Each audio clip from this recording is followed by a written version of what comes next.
this, that, and the other thing. All right, here we go. Oh, hey, we're live. Ben, we're live. Oh, we're live. Wake up. Oh, my God, we're live. Oh. How's it going, everybody? Hello, it's me. Sorry, man. Oh, no, that's fine. It's nice to see that attic again, I must say. I love the attic.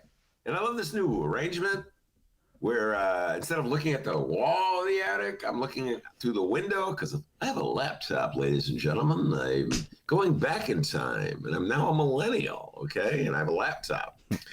So, you know what, D? I have to tell you this. I haven't told you this yet.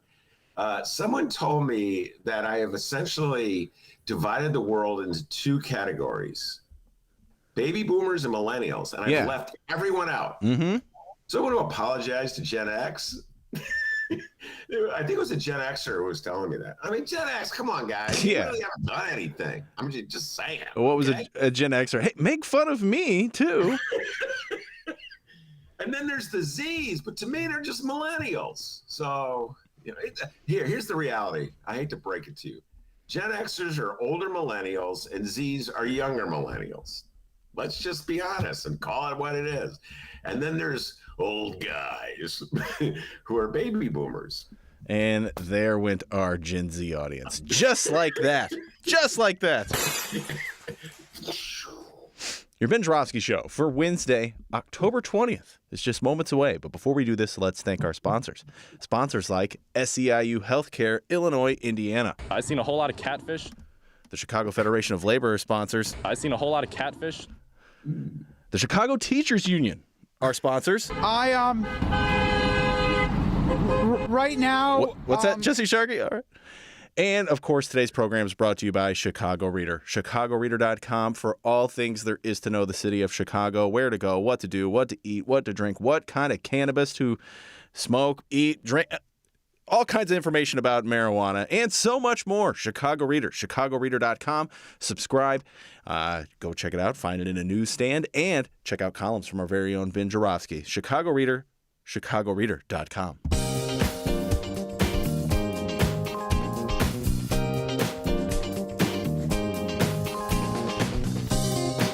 It is Wednesday, October 20th, and live from my apartment and his attic, this is the Ben Joravsky Show.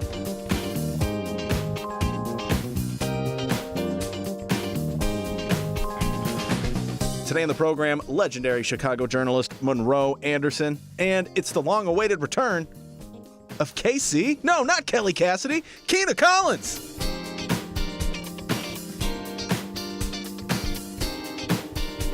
And now your host, Chicago Reader columnist Ben Joravsky. Hello, everybody. Ben Joravsky here. We're calling this Rom on the Hot Seat Wednesday, and here's why. Because he's on the hot seat. That's why Rom, being Rahm Emanuel, former mayor of the city of Chicago.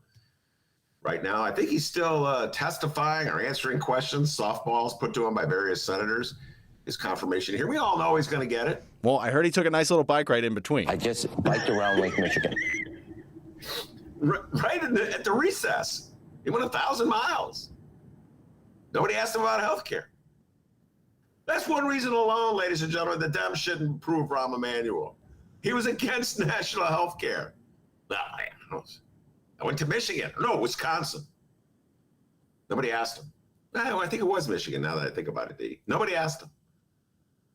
What a fraud Rahm Emanuel is. Mayor of the city of Chicago for 8 years, ruled the city of Chicago as though he were Mitt Romney. And Democrats are rushing to him. I don't get it, D. I don't understand it. I will never understand my Democratic Party. The people they embrace. Wow, I know. You're going to say, oh, Ben, it's supposed to be a big party, and we have to tolerate people who aren't like you, okay? So it's got to be people who are to the right of you. That's how you win. But there's tolerating people who are to the right of you and then tolerating people who just take two middle fingers and put it in your face, like that fan did to Aaron Rodgers in the end zone on Sunday, prompting Aaron Rodgers to say, I still own you. A little sports reference there, D. Anyway, Rahm Emanuel made it clear that he could not stand lefties. He could not stand radicals. He had just utter contempt for unions. Sat Karen Lewis down and told her, this is what you're going to do. I'm going to fire teachers. I'm going to privatize schools, and you're going to like it. Karen Lewis said, no, I'm not going to like it. You go, we're here to teach the children. He goes, that 25% of those kids won't amount to anything. So why waste our money on them? That was Rahm Emanuel. That was the man you elected twice, Chicago, as your mayor. Now, I understand that there is no Democrat in the country who's going to vote against Rahm Emanuel's confirmation as ambassador just because Rahm closed schools, closed clinics, took money that should be going to poor neighborhoods and spent it on rich neighborhoods. I understand that there's the way the Democratic Party is set up right now. There's not one Democratic senator, maybe Bernie, who would vote for Rahm just because Rahm acted like a Republican. I understand that. I understand that I'm on the fringes. I understand that, ladies and gentlemen. But bearing evidence of murder, I would think you might get one or two Democrats to take a stand on that. And we all know he did it. We're all pretending like he didn't do it, right? We're all pretending like he didn't do it, even though we all know he did it. It's so classic Chicago.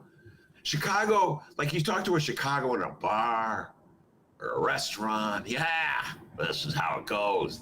And they'll tell you exactly what everybody knows. Rahm buried that evidence. There was footage on tape. Jason Van Dyke shooting LaCon McDonald 16 times for no reason. And Rahm said, here's what you do.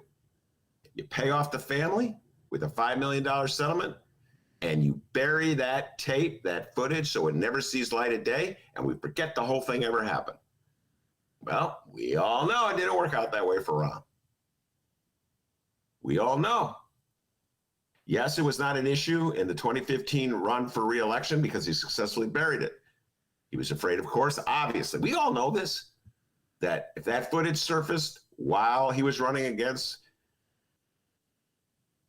who did he run against? Just blanked on my name. Jesus Garcia, Chewy. If that tape surfaced while he was running against Chewy Garcia, it might undercut him. So bury it. I personally think he would have benefited by it, but whatever. He would have done the right thing. So the tape stayed concealed. No one saw it. And it was only because about 6 months later, activists persisted and got a Cook County judge to rule that Rahm had to turn it over, that he released it. And then we saw what he was concealing. And eventually, Jason Van Dyke went to prison for murder. I believe, and I think most Chicagoans would also agree with me on this, even if they don't state it out front, that had that Cook County judge not forced Mayor Rahm to release that video, it never would have been released. And there wouldn't have been any punishment of Jason Van Dyke. I believe that. They say, oh, well, we're investigating. The shooting occurred in October of 2014. It was over a year later, and the investigation was still going on. And isn't it funny? Once that video was released, that's when charges were finally filed. So, folks, we all know what's going on, and all Chicagoans know it's true. But you just want to look the other way. Here's a quote from Tim Kaine. I want to thank you, Frank, for sending this to me. Senator Tim Kaine from Virginia, who ran as Hillary Clinton's running mate in 2016. You can't be a mayor of a city without picking up scars along the way. Wow, wow, wow. Picking up scars along the way? That's how you refer to concealing evidence of a murder? Yeah, it'll get confirmed. We all know he's going to get confirmed. Right now, just like I said, I don't think any senators have actually said they're going to vote against him, any Democratic senators. It's a 50-50 tie, so even if Bernie does vote against him, and maybe Elizabeth Warren, I don't know. There are already enough Republicans to vote for him, which is interesting. The Republican love for Rahm Emanuel. There's not this, it's funny. Rahm was chief of staff to Barack Obama. He's not loved, Barack Obama, by Republicans. Somehow or other, Rahm's loved by Republicans. Rahm was a top aide to Bill Clinton. Bill Clinton and Hillary Clinton are not loved by Republicans. But somehow Rahm is loved by Republicans. Rahm's the Teflon mayor. Teflon Rahm when it comes to Republicans. Anyway, city of Chicago. And we're still struggling, by the way, with issues of police brutality and issues of police relations with the Black community. Still struggling with it. Rahm Emanuel didn't even confront these issues until the very end of his tenure as mayor. He was in office for like 7 years. But the last thing on Rahm's mind was crime, police relationships with Black community. It was the last thing on his mind. He was using Chicago as his launching pad, something bigger and better. It didn't really work out that well for him. And now he's going to have to settle for what? Be ambassador to Japan. I predict he'll get it. But shame on the Republicans. We got a great show today. Monroe Anderson will be joining us. He should be here right now. I wonder where he is. Every Wednesday, Monroe joins us. And Keena Collins. Keena Collins is running for Congress in the 7th Congressional District against incumbent Danny K. Davis. Keena's been on the show a few times. Enjoy talking to her. She's running at Danny Davis from the left. So this is an interesting situation. Democrats right now are trying to figure out what to do with the congressional maps in the state of Illinois. We'll probably get into this with Keena Collins. The story's been breaking for a while. It's got me shaking my head. My beloved Democratic Party, just incapable, apparently, of getting the job done when it comes to drawing a map.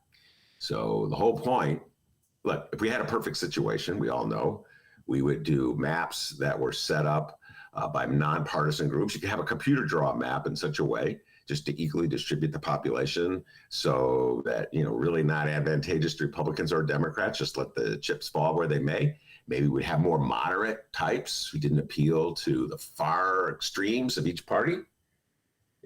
Maybe we would have Republicans who weren't all MAGA heads, who weren't all being forced to bow down to Donald Trump. We might have that. But the Republican Party insists on gerrymandering. They're doing it throughout the country, and they're doing it to maximize their advantage.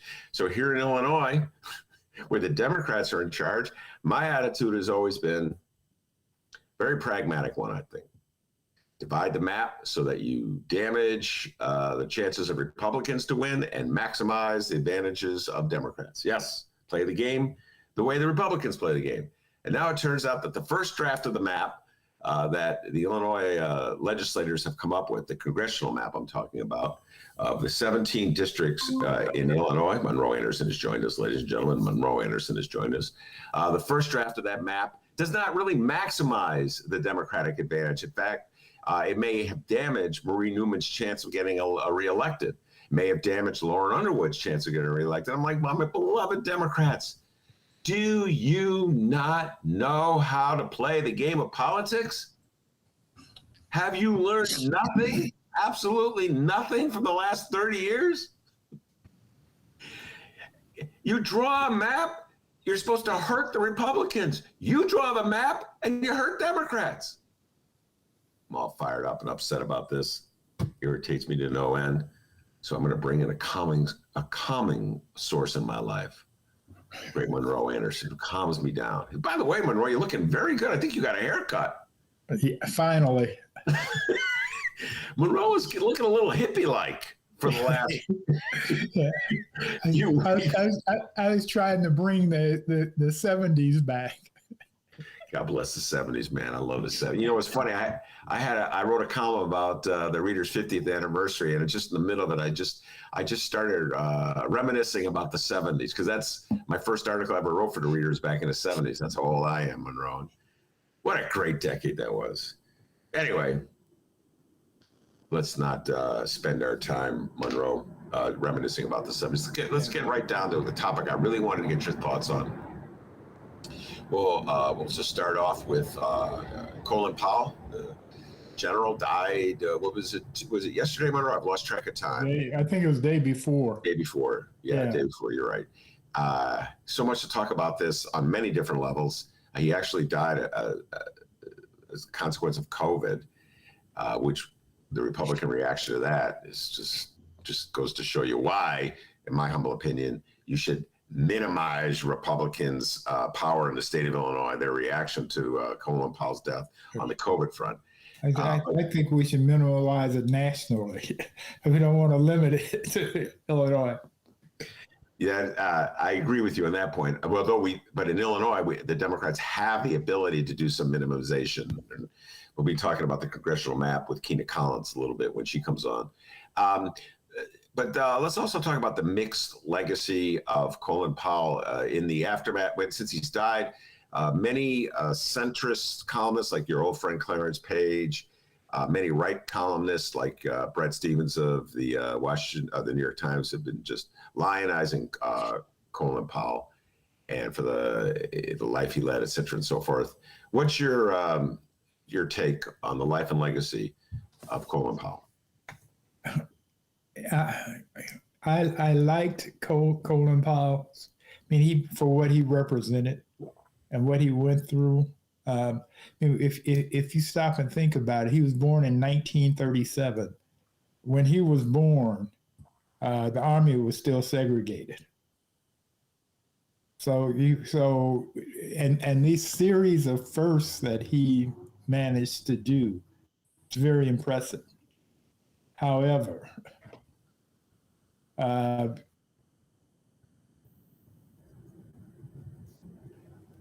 going into Iraq, when he lied about the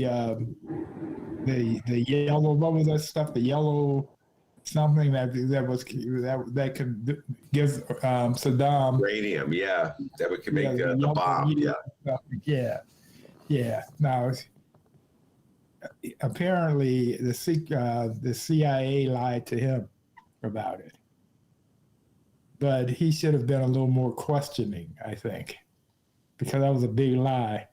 And the thing is, since then, he regretted telling that lie, but he didn't particularly apologize or say, for telling the lie to the Iraqi people, of which at least 100,000 died as a result of it, probably more. And so he has to mix the, he could have been the first black president. Clinton was scared to death that he would run against him because he would have beaten Clinton out. But he chose not to run.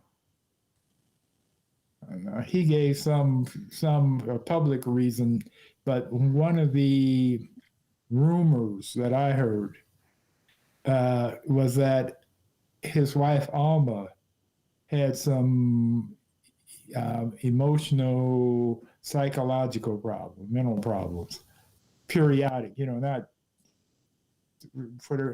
And anyway, they decided that he shouldn't run because as a presidential candidate, all that would come out. And it'd be something tough for her to deal with.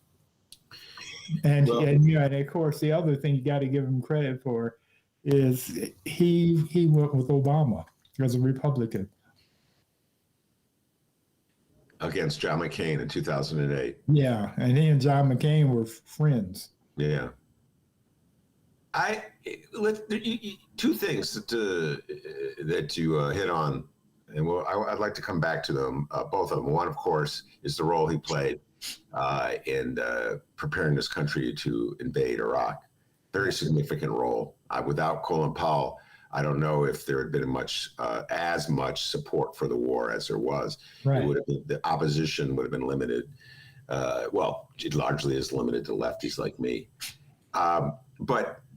So we'll get into that. But you said something, and I wrote it down. A series of firsts, and he's a little older than you, Monroe. Finally, we have someone who's older than you. Right, exactly. By 10 years. He's much older than I am of you. So, yes. Right. Monroe likes to remind me of that from time to time. But he's not that much older than me. You young. But Monroe, so follow me on this one. Okay. But even though he's 10 years at least older than you, yeah, you have a sense of the world he grew in, and he occupied. Right. And I just have to think about what a man like Colin Powell had to endure Right. being like the only black guy at the Ford White House, at the Reagan White House, the Bush White House, maybe Condoleezza Rice, but was let in, so they let Condoleezza Rice in.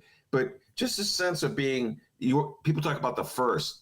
What did a black man in the 70s and the 80s have to endure being the one black guy, or maybe the most significant black man in an all-white environment? I personally have been the first twice in my lifetime. I was the first black hired at the National Observer in 1970. It was a Dow Jones publication. And when I say the first, I mean there was no black janitors, no black secretaries, no black nothing but me. And then the other first was I was the first black reporter from a major newspaper to cover City Hall. And I say that to say that being the first is not an easy position to be in, because there are all sorts of adjustments being made. And because you're the first, you encounter a lot of people who didn't occur to them that you should be there or anybody like you. And they aren't very helpful to you. And sometimes they work to undermine you. So his being in a Republican administration and obviously being used to some extent, it was a way, by having Colin Powell, they could prove that they weren't racist. But he maneuvered through it brilliantly. I mean, he really did, and that takes a certain type of black person to do that. Because those of us who aren't as desensitized or aren't as go along to get along, shall we say, is very challenging. And obviously he was talented. I mean, he had these two great positions that shows what a brilliant tactician he was. The if you break it, you own it. Yeah, you buy it. Yeah. And the other one was you don't go into a big war without an exit strategy. You go in, you need to have a strategy to get out. And those are sort of known as the Powell doctrines now. And they are very sensible. They're very good. And too bad. They never follow them. I know. It's funny, they may be so sensible. Like, nobody follows them. Right. Well, just like Eisenhower talked about the military-industrial complex. Yeah. And it's last time I checked, it's still doing quite well. No, nobody listens to generals when they're like cautioning against more war. Right. But yeah, he advised, if you break it, you own it. And with the notion is if you destroy the country that exists, the government that exists in Iraq, then you're going to be responsible for the chaos that ensues. Right. And Bush and Cheney win it anyway. They didn't listen to him. Right. Which makes me wonder about how much influence he had. And I got to go back to your first point, which I'm going to take issue with. You said, and a lot of people have said this, you're not the only one, that he would have been the first black president in 1996 had he run against Clinton. I'm not certain he would have gotten a Republican nomination, Monroe. Yeah, he would have. He would have gotten a Republican nomination? A certain amount of black vote. But to get the Republican nomination, you have to win in the Republican primary. Yeah. And that would require, if you're going to be dependent on black people voting, you would need black people to vote not Democrat, not he would have gotten. He would have gotten. He was a general, and he was very popular. He would have gotten the Republican nomination. That's how popular he was. At least if you're going to go with the polling. Now, it might have been a Bradley poll. I don't think he'd have gotten it. I'll tell you why. I mean, I'm thinking of all the issues. In 1996, we were already 2 years into the Newt Gingrich revolution. So the crazies had pretty much taken over the Republican Party. There was the issue of choice. What would his position been on abortion rights? I could just see him getting caught in that with the right to life crowd in the Republican Party controlling the shots. Pretty every Republican presidential candidate has had to make a proclamation of being against abortion, which is hilarious when it comes out of the mouth of Donald Trump. What a fool he is, Monroe. Yeah. Come on. I'd love for somebody to leak how many abortions he's paid for in his life, or force people to undergo without paying them, because that cheapskate, it hurts to him to go in his pocket. Right. But this is true. So I don't know. I hear what you're saying. If it was one-on-one, Colin Powell versus Bill Clinton, I think you're right. I think Colin Powell would have defeated Bill Clinton. Right. I would have been tempted to vote for Colin Powell over Bill Clinton in '96. So anyway, they neither here nor there. It's sort of like Mario Cuomo, or Bobby Kennedy. We could go way back in time. Bobby Kennedy, 68. People assumed that he would have beat Nixon had he not been killed. I don't know if he would have won the nomination against Hubert Humphrey. I think he would have beat Humphrey and Nixon. I don't know. It's a hard one to say. You got to look at. Remember, it's an electoral victory he would have had to come up with, and George Wallace was in the race, so who knows? That's why he would have won, because George Wallace did soak up a lot of the crazies. Yeah, George Wallace took the Southern vote. Yeah. And then of course Mario Cuomo. Everybody after his speech at the Democratic Convention in 1984, people were saying, "Run, Mario, run! You can win, and he ultimately, like Colin Powell, decided not to run. And I don't know if he would have won. Yeah, and with Mario, the explanation was why Trump never should have run. Mario had spent all that time in the New York real estate business. Yeah. And there are no versions of New York real estate. No. Not a one.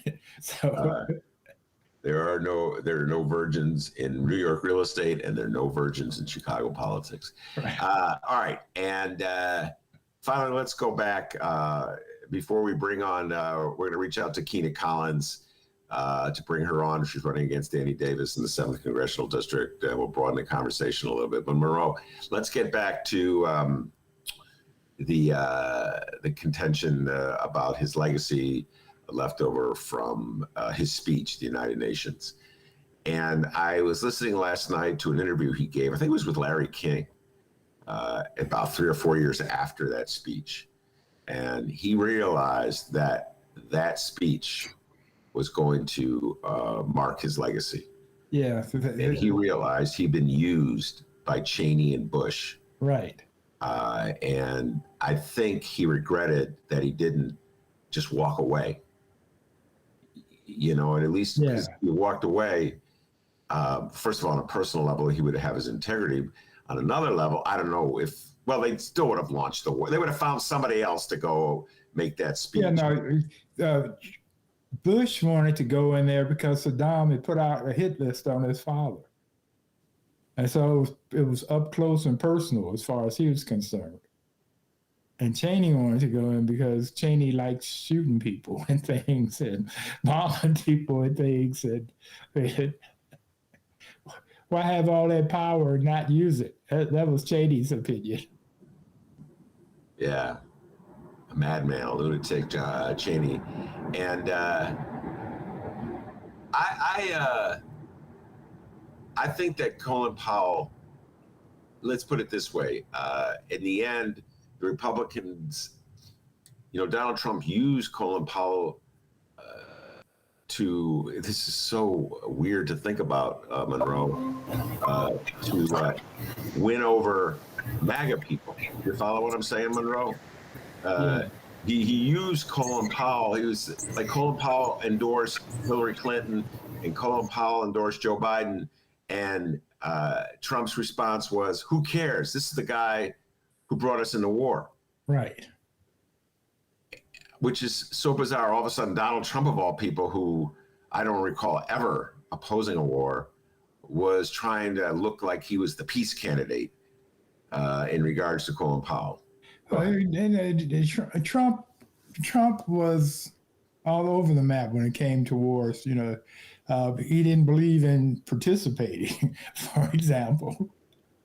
But if there was some way that he could make a buck off of or become a profiteer, he would have taken it. I mean, Trump has no moral compass, no patriotic compass. His arrow always points towards gold.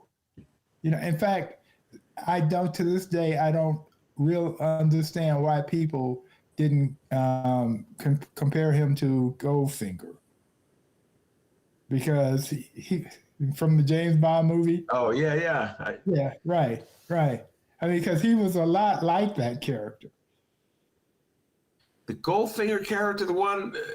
Wait a minute, are you thinking of Goldfinger or Dr. No? Which one? No, Goldfinger. Goldfinger came up with the scheme to get all the money. Oh, yeah. Yep, you're right. I said corrected. Yep.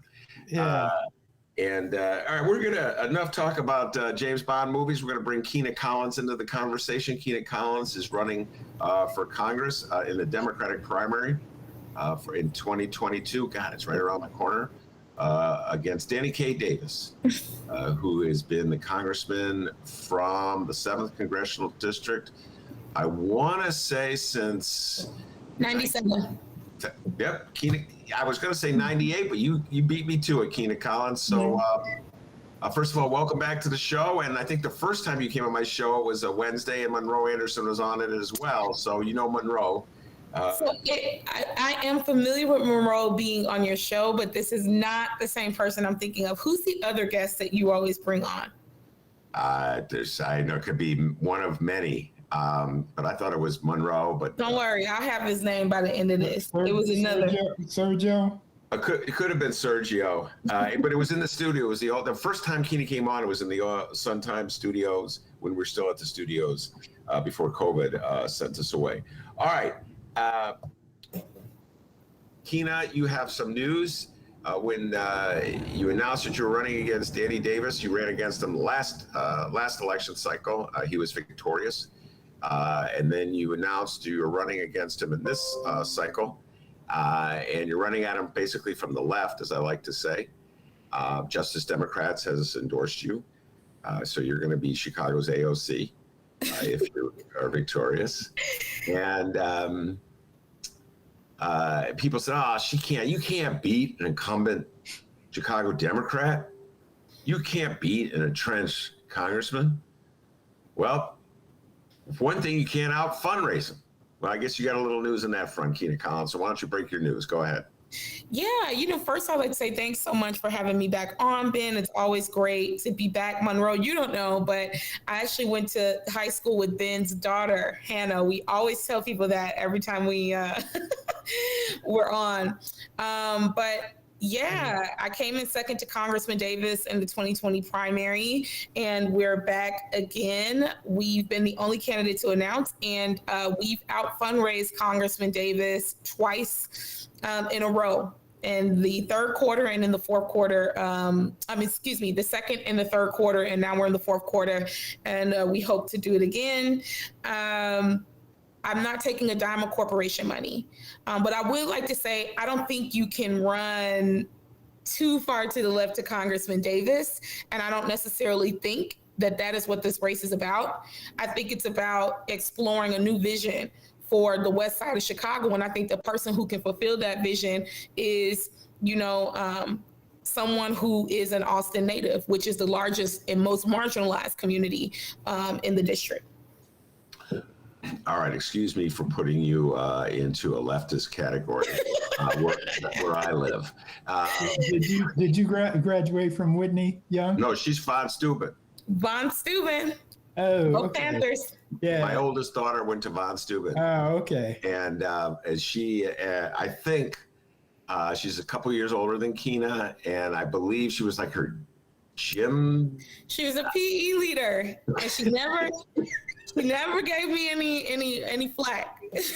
That is hilarious. Hannah was in the African American club too, so And she was well coached. Yeah. I have photographic evidence of her in kente, wrapped in kente cloth in Black History Month. That's hilarious, man. She is now a mom, by the way. That's why I was in California, because she just gave birth and I'm a grandpa. How about that? All right, let's get down to this. So you talk about your vision for the West Side, and that you're better suited, in your humble opinion, Kina, to represent the West Side than Danny Davis, who's been representing the West Side for many, many years. Before he was a congressman, he was a county board member. Before that, he was an alderman. So why do you think you're better suited to represent the West Side than a man who's been representing it since the 70s? Go ahead. I think that when we look at the average age of the Illinois 7th Congressional District, and even in the remap, the average age is about 34 to 35. And that's not the average voting age in the district, but what it speaks to is also, our voting index, which is how the nature of the district votes. We are a D plus 37, which means that we vote 37 points above the Republicans. This is the deepest, darkest, bluest district in all of the delegation, and it is one of the youngest. And so with that being said, when I look around at what's happening in Austin, in Inglewood, in Back of the Yards, in North Lawndale, East Garfield Park, all of these neighborhoods are in the district. I think we can do better, and we could be better than where we are. Our campaign is running a people power grassroots campaign. I've sworn off, once again, those corporation money from the campaign, and that is making a difference, because it's allowing us to strike at the heart of the social, racial, and economic justice that the working class families in this district have been looking for, particularly on the federal level. The final thing I'll say is my background is as a gun violence survivor and as somebody in the gun violence prevention space. And when we have someone who can speak to the issues where Chicago is constantly used as a political punching bag for this issue, it is to say we need to organize on the front lines of the district, have that energy to organize on the front lines of the district and in those congressional chambers. I'm uniting the national progressive space, and I'm uniting the local progressive space in the district. And so I think the district in itself, with their money, their donations, and their volunteer efforts, are saying that it's time. Well, one of the challenges that you're going to face, of course, has to do with congressional redistricting, because you do not know the exact boundaries that will exist in the 7th. Traditionally, the 7th Congressional, as we've said many times when you've been on the show, Kina, goes from the Loop west through the West Side and into the suburbs. That's a traditional district, and you're right, it broadened it a bit just to pick up the population it needs to fill it out. But we don't know what the exact boundaries will be, because right now the Democrats haven't decided which map they're going to settle on. So what kind of challenges does that bring for you if you don't know exactly where you have to campaign going forward? Well, we know this is traditionally has been a West Side seat, and it has included parts of the western suburbs. That is not going to change.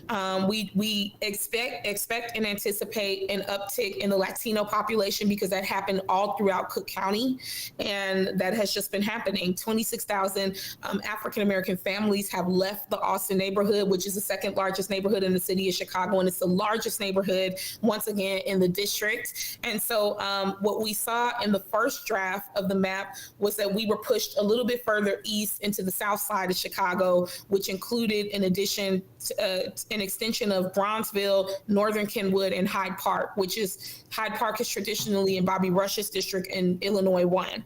And so this is going to continue to be a supermajority minority district, plurality to African American, and it is still a fairly young district. All of the loop and the financial district and the downtown portion is expected to stay in the map. And then all of the west side portion is anticipated to stay in the map. And so we look like we're in good shape. It looks very similar to what we have seen in previous years. All right, I'm going to ask you. Yeah, when I worked at WBBM TV, Danny Davis was the representative for that area. Yeah. And even in the 43rd Ward, he's been my representative at times. He's not now. I forget who is, but he's not my congressman now. You have Quigley right now. Who? What neighborhood are you in? I'm in DePaul. Yeah. You're in the north side. Yeah. Now that's an interesting point, Monroe, because in this proposed map that has come out, we did stretch a little bit further up and near north side. Yeah. And so they did. We saw a decline in the white population, an incline in the Latino population, and a slight dip, but nothing too significant in the African American population, which still counts it as a plurality African American district. Yeah. So it looks good, in other words. Yeah. What we know is that the seat is winnable. That is what we know. While we know that the average age of the voting population that typically comes out and votes in these primaries are not 34 and 35, there are several portions of this district that have been disengaged and have not been courted in decades. And we're coming for those neighborhoods. We're going door by door, block by block, neighborhood by neighborhood. And to have the backing of a national progressive political action committee like Justice Democrats, who did take on William Lacey Clay and won, took on Dan Lipinski and won, took on Mike Capuano in Boston, Massachusetts 7 and won, I know that we can win in Illinois 7. All right, let's get to that map. I told you I was going to ask you this question, so I'm going to ask it to you. I'm really irritated by the reports that are coming out that the Democrats have somehow or other drawn a map that instead of maximizing their advantage in the state of Illinois, is endangering it in some ways. Marie Newman, in particular, the boundaries are not favorable to her. She may have a tough primary challenge from Lipinski, having just defeated him. And it doesn't really help Lauren Underwood, who is a rising star, in my humble opinion, in the Democratic Party. And I just get so frustrated, Keena Collins, with my beloved Democrats, because it's like they've never, Monroe's heard me on this subject so many times, they don't know how to play the game of politics. And, you know, Republicans would not have drawn a map that would have left vulnerable two of their key members. Now, the map's not final, ladies and gentlemen. It's in the preliminary stages, but this is the first draft, if you will. It's got everybody muttering and mumbling. What's your response to the first draft that you've seen of this map? Go ahead, Keena. I think it is very tone deaf. Marie Newman not only expanded the electorate, but she engaged a portion of the electorate that was not engaged before, which is what we are trying to replicate in Illinois 7, which is younger voters. The same thing with Lauren Underwood, who added an additional CBC seat to the Illinois delegation by winning, even though her district in itself is not a majority or plurality African-American district. And so it once again speaks to the tone deafness and that we are not understanding the messaging of how we build real power. Now, Illinois in itself is really a purple state and a sea of red states. And so the likelihood and probability of a Republican coming in and taking one of those seats is very, very high. That is not uncharacteristic to happen. But once again, you got to look at party leadership. Speaker Pelosi actually stumped in the Illinois 7 recently for Congressman Davis and did not focus on Marie Newman's district or Lauren Underwood. Once again, they are scared of the boogeyman progressive space where we're missing the mark on what we need to be focused on in the midterm elections. And so I couldn't agree more with you. I think they need to right size and reset how they drew Marie Newman's district. It's not characteristic of what the district has traditionally looked like, and it will cause problems. You mentioned that Nancy Pelosi came to town to stump on behalf of Congressman Davis. If you were to defeat Congressman Davis, what would the first thing you would say to Nancy Pelosi when you met her in Washington? Let's get to work. Look, this is what Black women do in the Democratic Party. Let's cut straight to the chase. The Democrats love us until it's time to elect us. They got it wrong with Representative Presley. They got it wrong with Representative Cori Bush. And the DCCC, quite frankly, got it wrong with Lauren Underwood because they didn't support her off bat like that. And yet these are people who are coming in and putting the energy into the party that is needed. Look, my job is to represent the people in the Illinois 7th Congressional District. As you know, Ben, both of my parents are union workers. My dad is Teamster. My mom is SCIU. Neighborhoods like Austin, we don't have time to do the petty back and forth fighting because the grandmother on the south side of Chicago doesn't understand what progressive or socialist or any of that means. What she wants to know, are you a Democrat or a Republican? What are you going to do about my insulin going up? What are you going to do about my rent, going up? And so I'm going to get to work with party leadership. And, they've gotten it wrong before. They got it wrong this time. And we're going to get to work once I get elected. All right, I'm going to drag you into the Rahm question. And Monroe and I talk about this all the time, Mayor Rahm Emanuel. I am vehemently opposed to him being confirmed as ambassador to Japan. I think it's an insult that Biden would even nominate him. Monroe has a more agnostic view on this. I think his attitude is the farther away from Chicago Rahm is, the better off it is. Would you say that's an accurate assessment of where you are in this one, Monroe? Yeah. Oh, and incidentally, Punch 9, Rahm is in it. Rahm's in Punch. What is he doing in that? What is he doing in that? He wouldn't know where to be found. He was working for the Washington campaign, doing something, a minor role. But they show him working, and I barely recognized him. A young Rahm Emanuel.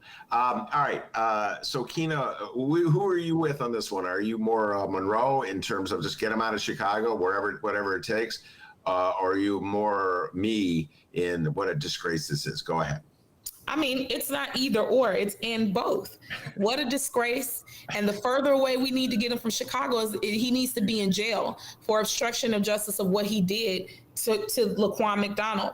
But what oftentimes people don't understand about why there's such outrage and ire behind this nomination is that people like to talk about the violence in the city of Chicago, but they don't want to talk about the decades Chicago spent defunding our schools, our mental health facilities, and basically failed status quo public policy led by failed status quo leaders like Rahm Emanuel.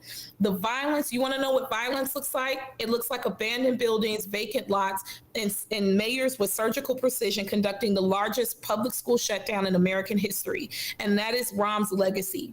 And so I think, once again, the Biden administration got this wrong. They said they would have Black America's back. They did not. This is going to hurt us in the midterms because it was already a struggle to get these young Black and brown organizers out to vote in 2020.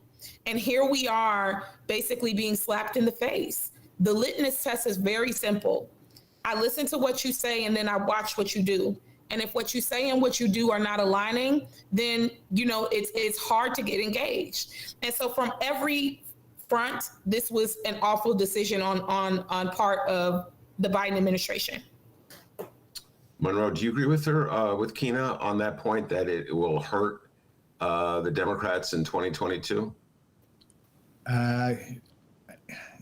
No, I don't agree. In this sense that Japan, what he's being given is not a big deal. It's not a position of power. It's not. He's not mayor anymore, which is very important. But he's out of that. Had Biden made him head of transportation, which is an important position, then that would have. I think that would have been worse. Japan, he's over there, and actually our relationship with Japan is pretty good. So it's just a window dressing position as I see it. Can I offer a bit of pushback? Sure. So, number one, the people in Japan, their culture is around honor. Number one, this is a dishonorable man who is getting the position.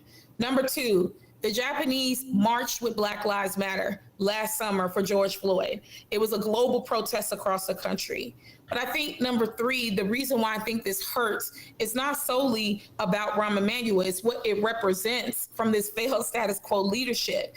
It is not passing $15 minimum wage. It's Cori Bush having to sleep on the steps to extend the eviction moratorium. It is not clearing student loan debt.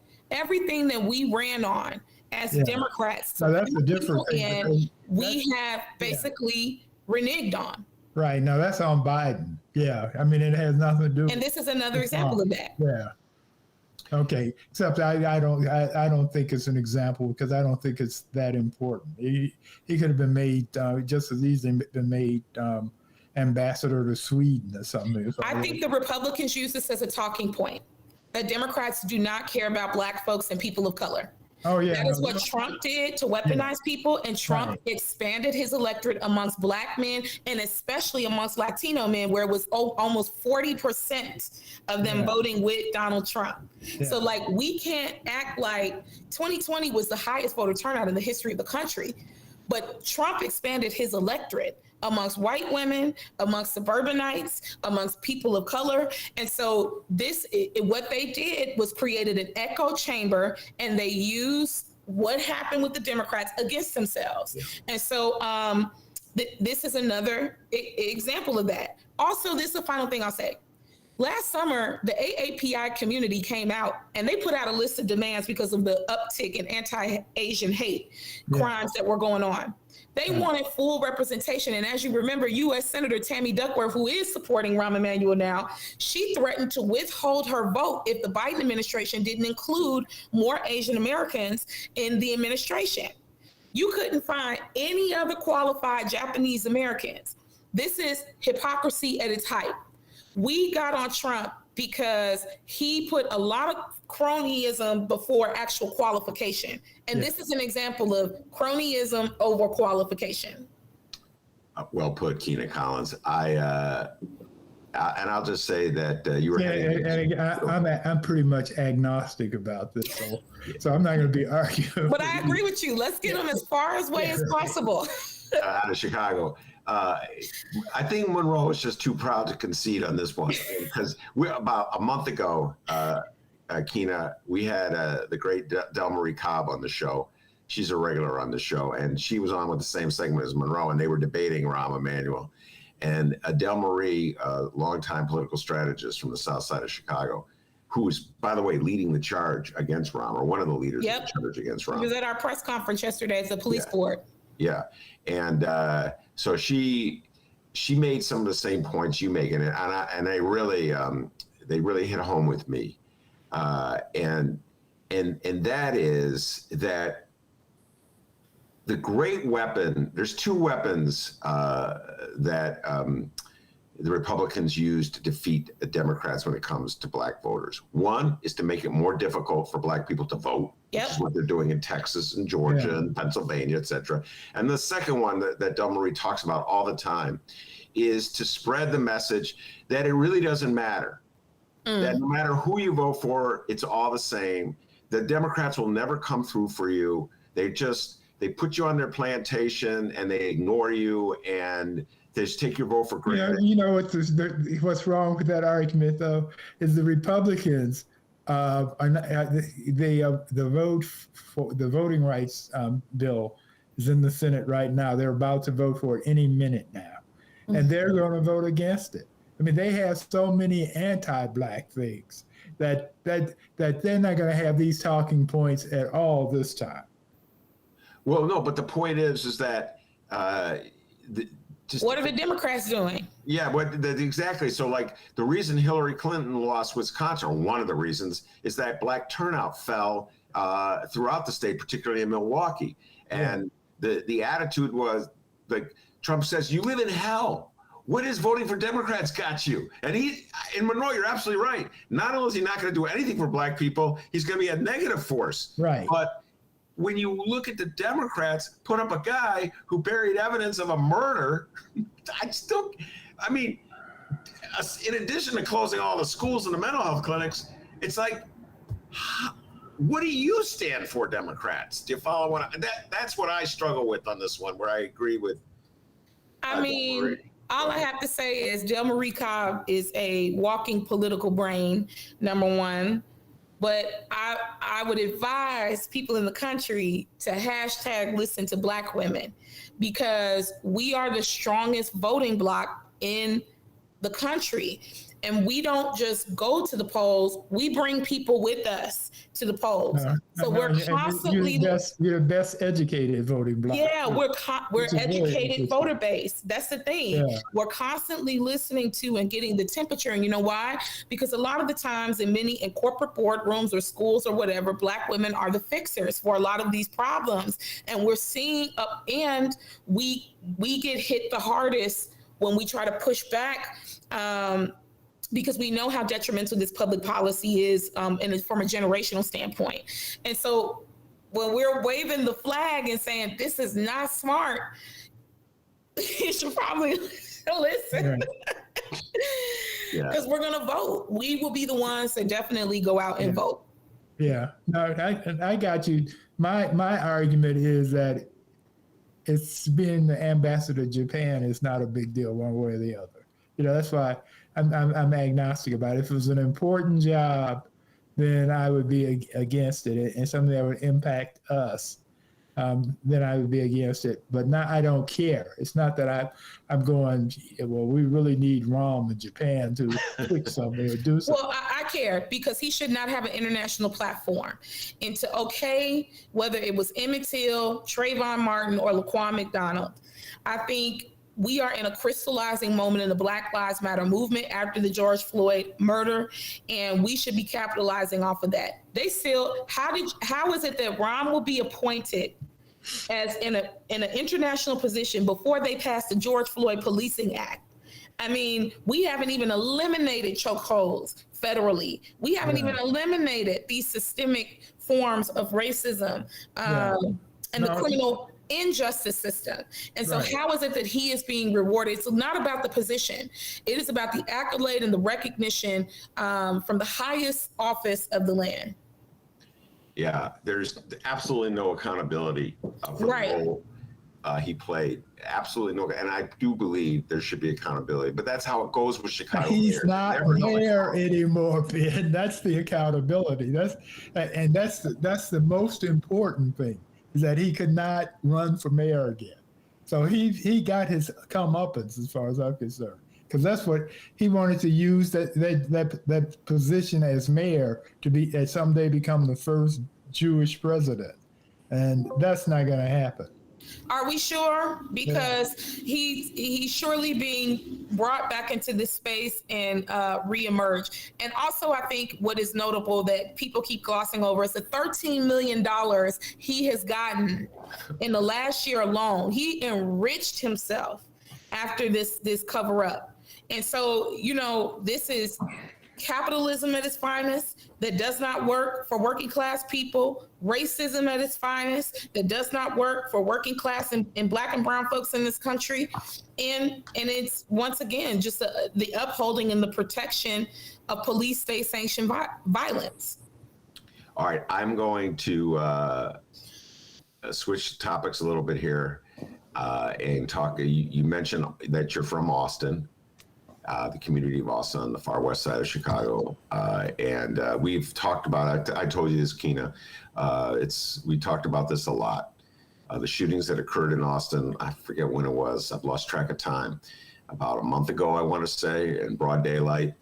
And it turned into a war of words between Mayor Lori, actually really Lori Lightfoot. And I really hesitate to drag Kim Foxx into this, State's Attorney Kim Foxx into this, because Lori Lightfoot was the one who went on the attack. So it really wasn't a war of words it implies both of them going at it. But Lori Lightfoot blamed Kim Foxx that nobody was charged with the shootings. And Kim Foxx responded I didn't have the evidence to charge someone. I can't charge somebody unless I have evidence. You just don't want to round people up and just start throwing them into jail, even if you have no charges against them. My position on that is there's enough black men in Cook County Jail already. We don't have to work at putting more in there. We just throw them in. Yeah, so, right. Keena Collins, you say that's your home neighborhood, Austin. That's your community. That'll be a key part of your district. What's your sort of general take on this situation? Well, first off, I think that the people who are in leadership are once again not understanding the root of how the violence is creating itself now, because it has changed dramatically. I grew up in the 90s and the early 2000s, and my uncle actually was a four-corner hustler, and their gang is their factions are into it right now. And so the violence in itself, first of all, is cyclical. It has always been. But it's starting on the internet. It's starting in the music. It's starting on social media. And that's the first thing, is that they're not even getting to the root causes of where this is starting. Secondly, before Mayor Lightfoot could really point her finger at anybody, I have to point to the moral compass of the city of Chicago, which is the city budget. Chicago Police Department received $1.8 billion in their police budget, and then she added an additional $283 million in COVID relief money to the Chicago Police Department. Where is the return on this money that we have shelled out as taxpayers? And my just final thoughts about this is that the people who are losing are the residents on the West Side and South Side who are watching these children be gunned down. I have never seen this many babies being shot.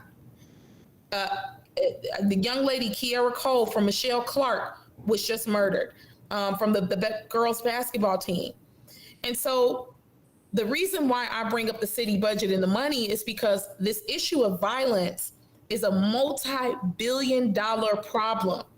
And I sat on President Biden and Vice President Harris's transition team for gun violence prevention, believe it or not, before I made my announcement this time. And they asked me, what do you do about the gun violence in Chicago? Well, the opposite of that is violence prevention. We need to, you know what violence prevention is? Housing, healthcare, bringing manufacturing jobs back, actually striking at the root causes. And that's going to take some time.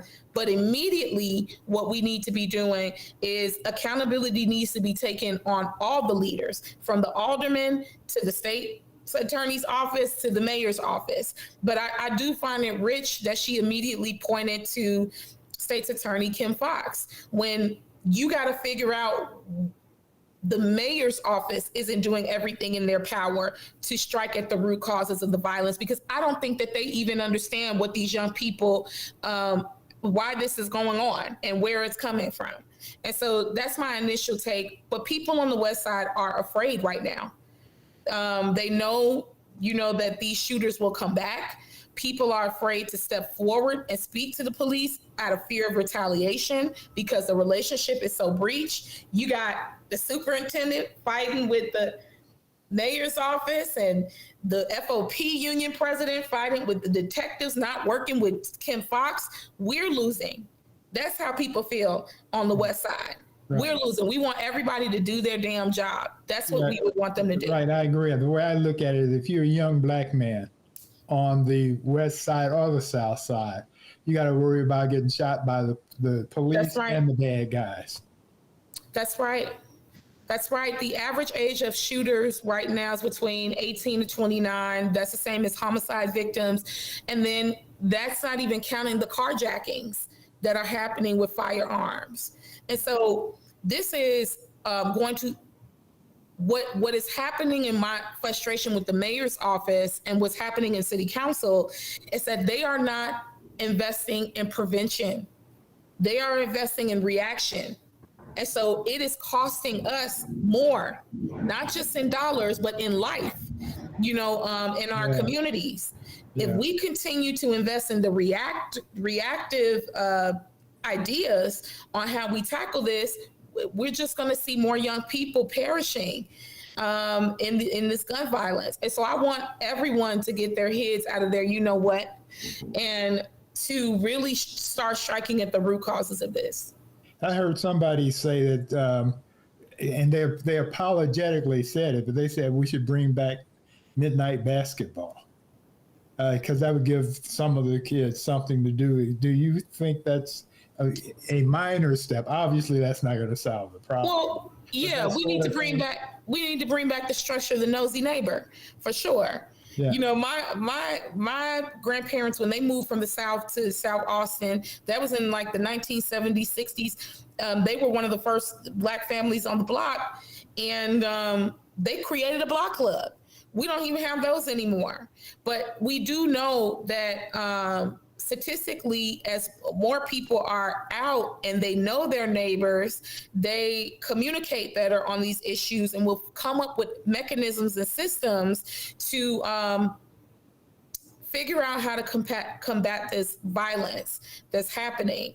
I think neighborhood walks need to be happening. I think there's a ton of things that could be going on, but we do need to just get started. And this was what I was going to say.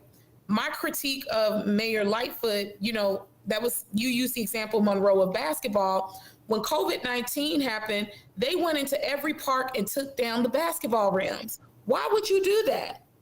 When the story started coming out about the carjackings, people thought it was a ring of like an illegal ring for the carjackings that were happening.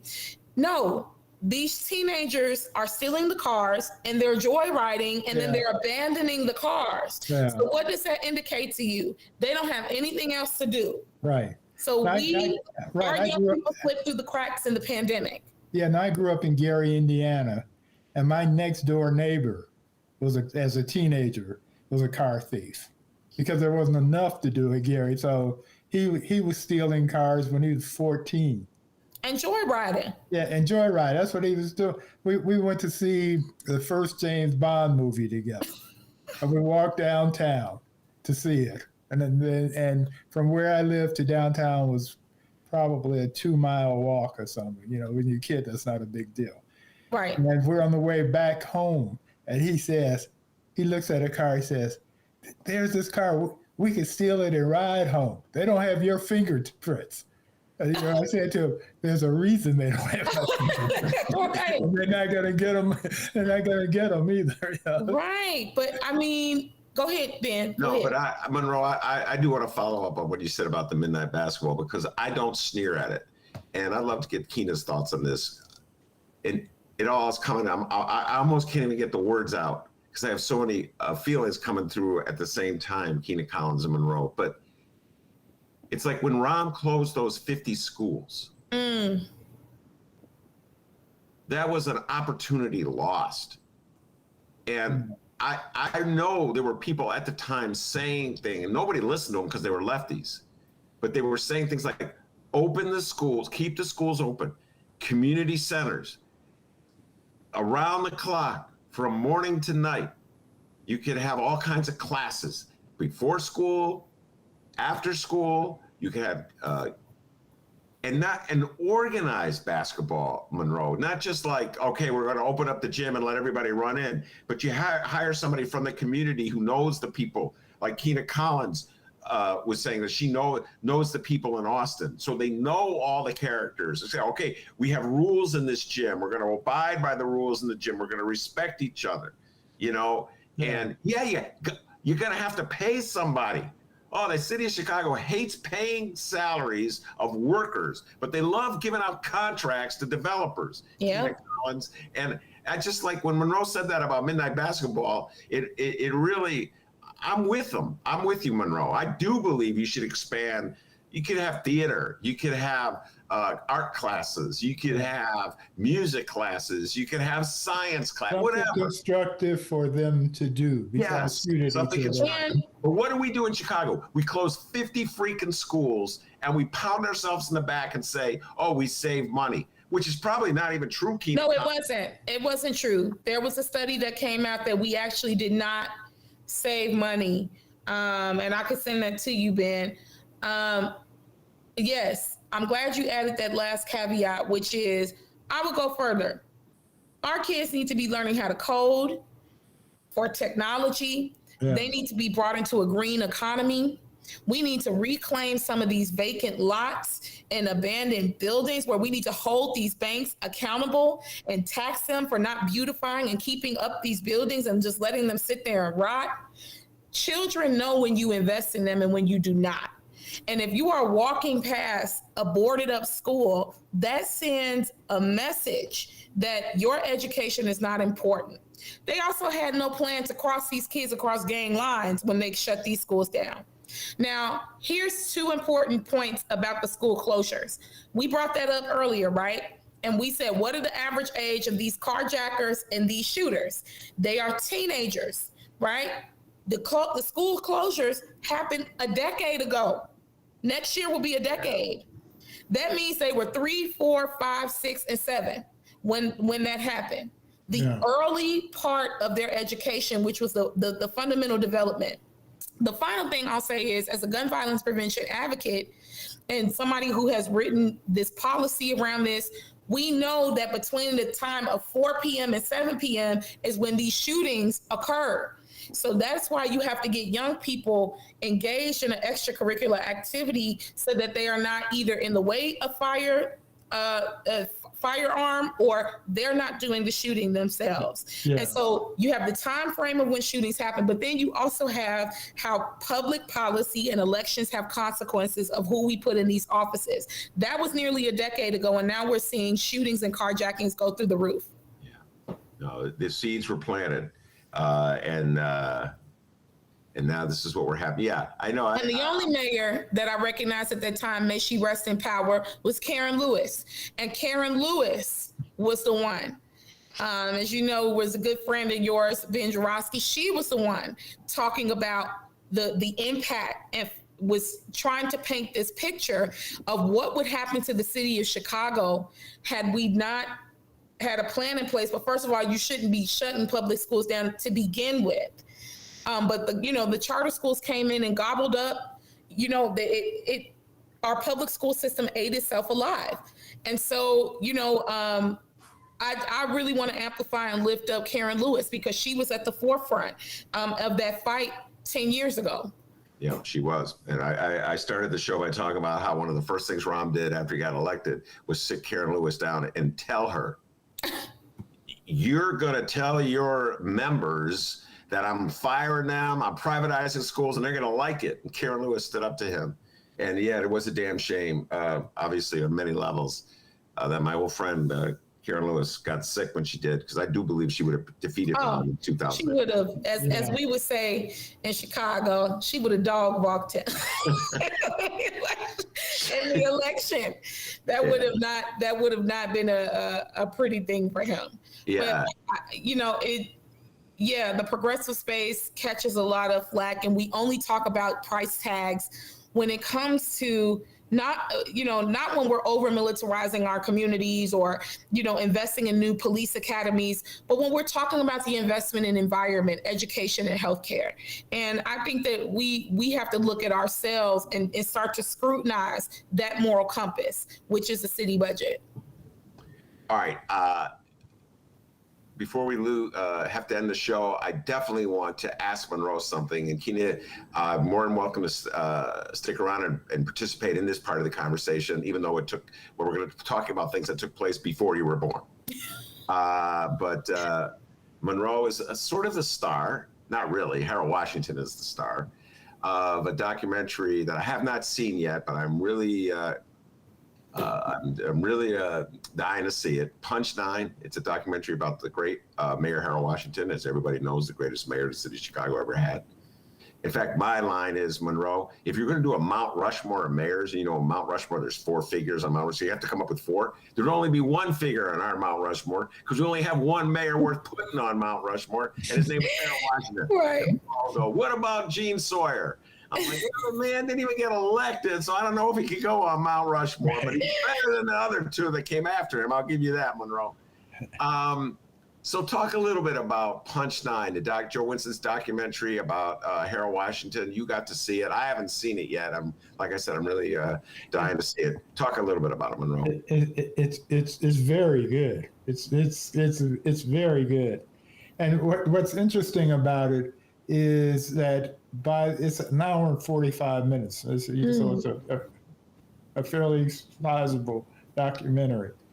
And by the time he gets to the end of it, his position is that Harold Washington's election is responsible for a lot of these black mayors throughout the country now, because they saw that Harold could do it. They saw how Harold operated. And so he is a template for black politicians, particularly mayors throughout America. Now there are a lot of them. And another point they make is that which is true, is that because he integrated City Hall, it's never been the same since. I mean, nobody can have a City Hall with all white people like they had with Daley and Byrne. They had tokens in it, but that was it. And that Harold is directly traceable to Obama's presidency. Mm-hmm. I have to agree with that. And particularly around the introduction of women in municipal politics in the city of Chicago. Yeah. Before Harold Washington, there were no women. You couldn't imagine a woman running streets and sanitation. And, the truck drivers and those who do heavy machinery. But also, I think when we think about like a younger generation of black politicos coming up in Chicago, I do think of the Jackie Grimshaws and the Laura Washingtons and, people who really was basically, it reminds us that none of this stuff that we're talking about is new, that it's been happening for a really long time, and that these are intergenerational fights. But I have to agree with you about that direct line from Harold Washington to Barack Obama, because Chicago is we're just a politics kind of town. Everything from the nonprofits to the churches to the city council. And Obama said he moved here because of Harold Washington. He has said that.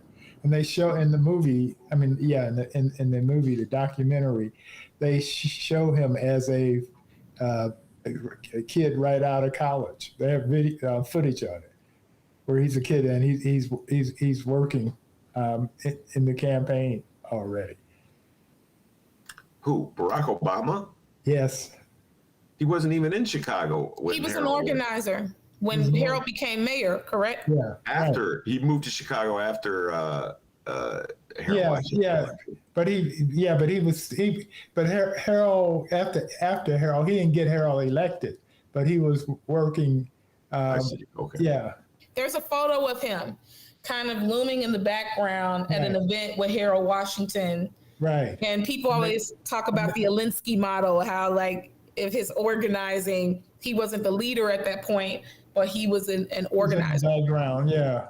No, they show him in the video, and I think if I remember, it was live video, but it may have been a photograph. But I did that photograph that you're talking about is in the documentary. I've always been most interested, if I could ask Monroe Ben, I think the stars of the story of Harold Washington is always the people. I'm always interested in the how it happened.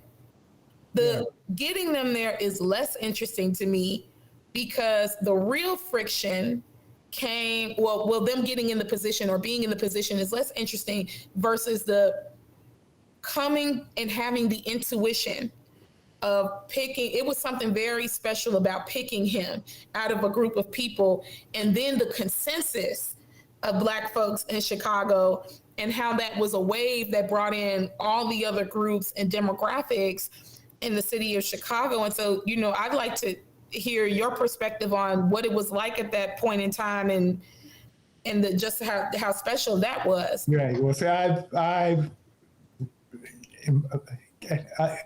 I modestly say that I was there and I was a part of it.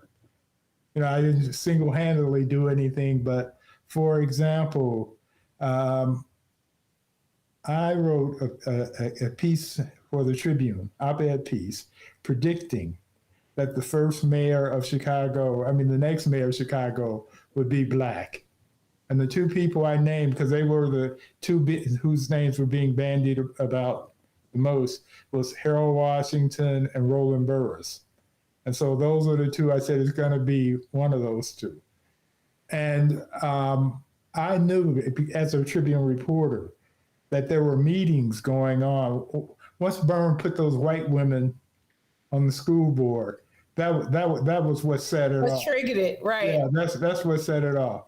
And there were meetings going on the west side of town and on the south side of town with people discussing running a Black person for mayor. All these different activist groups. And I was interviewing people because I caught wind of this. And I talked to community people and political people on the west side. They said, well, we're going to get a Black person. We don't know what those Negroes on the south side are doing. That sounds about right. Right, exactly. And then I talked to people on the south side, and they were saying, well, we're going to get this done, but who knows what those Negroes on the west side are going to do. We always been like that. Duh, you all got the same conversation going. So, well, Monroe, real quickly, I'm sorry, Ben, I'm taking over. Go ahead, it's the Keena Collins show. Go ahead, Keena. But that is interesting, and here's why: because of the timing of that. Harold Washington ascending into the mayoral position, or as a mayoral candidate, we're talking in the 80s, coming off the decade of the Dr. King riots on the west side, the assassination of Chairman Fred Hampton Sr., you know what I mean? Yeah. So when you talk, like that, and it's always like that, the south side and the west side, we're cousins, but we always fighting with each other. Right. But politically and socially, I've always felt that the atmosphere was different on the west side and south side, given the political context and the history. After the King riots, the west side never got repaired. No. It was never repaired. No. And then, of course, the heartbreaking assassination and murder of Fred Hampton, who was just this powerful leader, young Black leader, right, on the west side. And so do you think the synergy was just the same across the board, or do you think one side was more aggressive of pushing forth a Black candidate than the other side? I want the tea. Who was really pushing for it? Yeah. No, everybody was. It wasn't a contest in that sense. They were everybody. Slim Coleman. Do you know who Slim Coleman is? Slim Coleman was this white community organizer who's now a reverend. He's the reverend that was keeping the Hispanic woman that they were trying to deport. Yeah. That's Slim Coleman. But at this time, he's a community organizer, and he talked them into putting voter registration booths in front of welfare offices. And so there was one on the on the south side that I went to do a story for the Tribune. And I'm interviewing, one guy I interviewed was in his 80s and had never voted in his life. And he was upset. He said the reason he was registering to vote is because he wanted to get that Jim Thompson out of office. Thompson wasn't even running, but he did. That's how much he knew about politics. But he knew that he wanted to get some white man out of office and put a black person in office. Yeah. And one person after the other, as they were registering to vote, said those who were a little more knowledgeable said they wanted to put a black person in the city hall, get rid of Jane Byrne, because they felt so betrayed by her for good reason. Because we put her in office, and then she immediately runs to evil cabal. Yeah. Because she didn't have a base.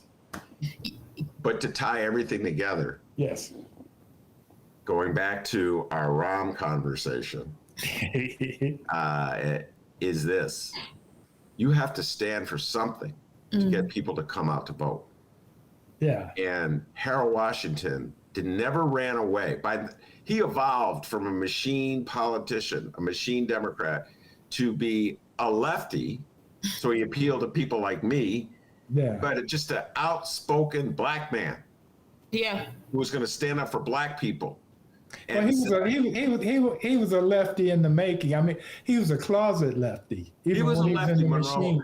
He was a statesman. He was, and so was Jesse Jackson. And this is what, Keena, you and I had this conversation before we went on the air, but when people tell me that black people are conservative, I always go, that's funny.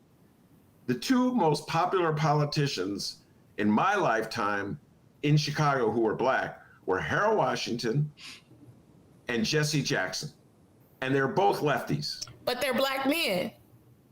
And the messaging was coming out of the mouths of black men. And I'll put the third one on the list that you've already mentioned, who is a black woman, who is every bit as left as me. And her name was Karen Jennings Lewis. So I'm just sick and tired of people telling me how conservative black people are. Well, no, but let me just go back to my point. My point is that if Harold didn't stand for something, if he didn't represent something real, substantive, I'm not certain, Monroe, that you would have had thousands and thousands of people voting for the first time. You know what I mean? I mean, they already tried that with Jane Byrne, and she betrayed them. Oh my God, you're absolutely right, Monroe. Remember, Monroe and I are old enough to remember this. When the blizzard hit in '79 in Atlantic, they made the trains. The trains wouldn't stop on the south side because they wanted to get the trains downtown to get the north side service. And that was part of the reason that black people voted against Atlantic for Byrne. And then Byrne, as you said, Monroe cut a deal with Verdoliak and Burke and put the white ladies, the racists, on the school board.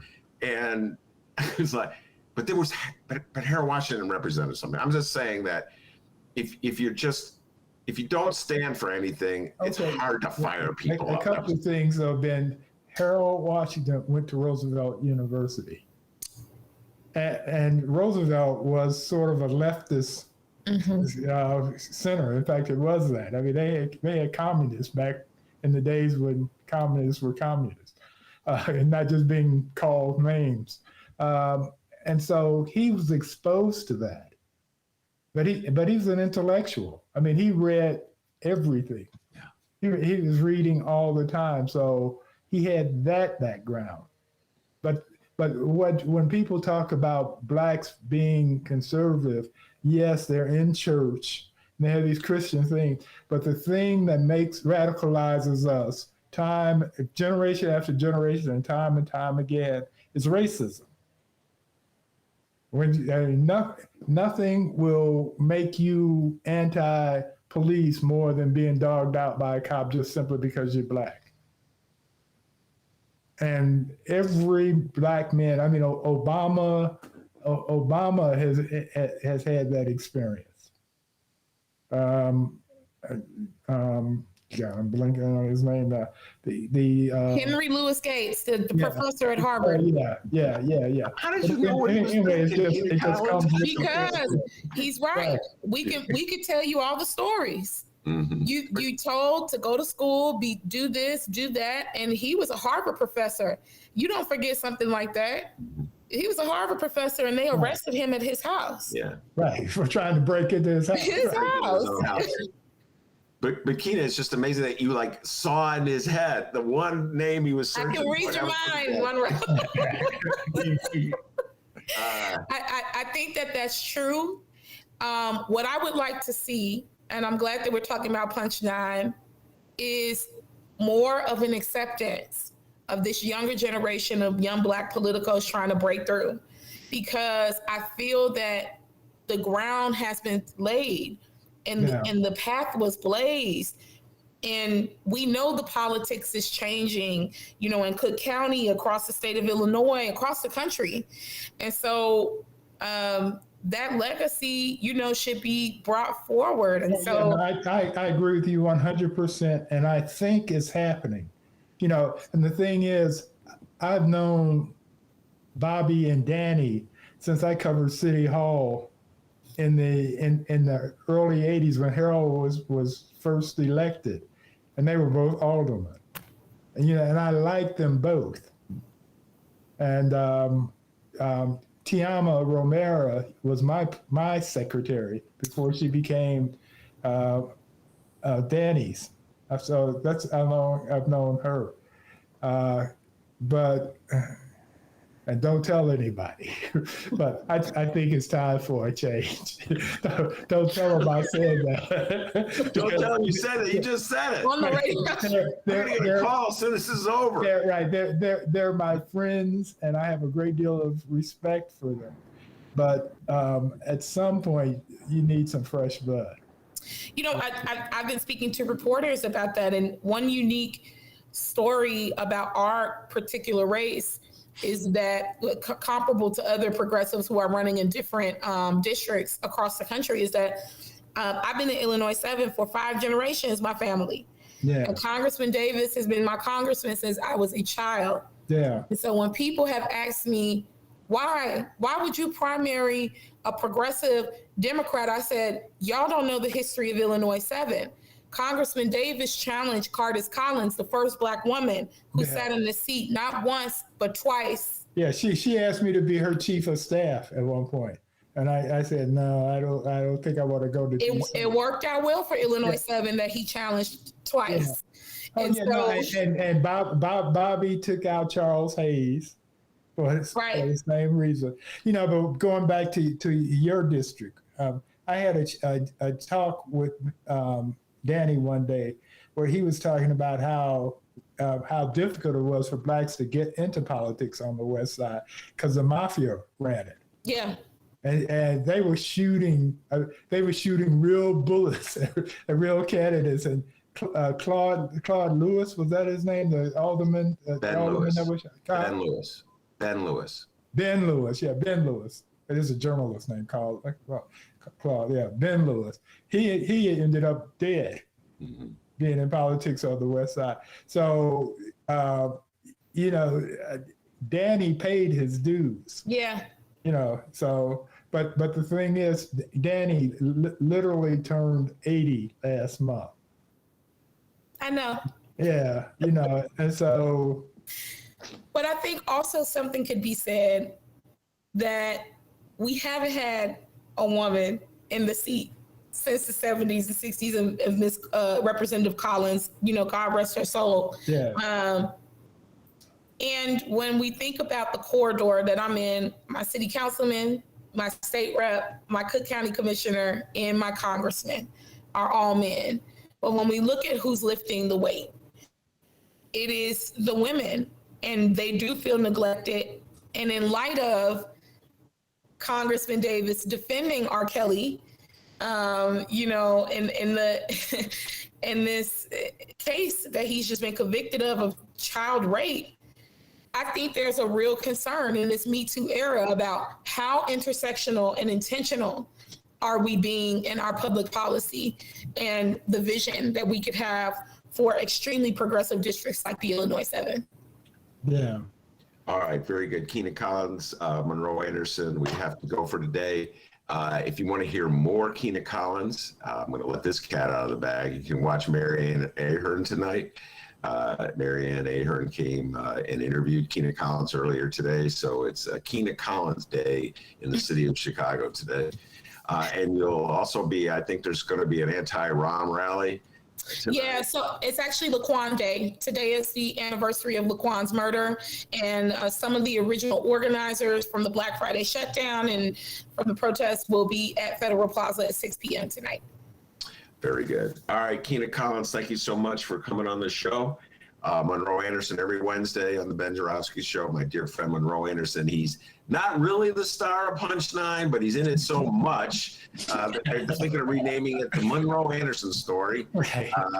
Where can they watch that? Where can we watch it? That's the Nowhere problem. yet. No, they're trying to get a distributor. It was at the International Film Festival for 2 nights. Oh. 14 Yeah. yesterday.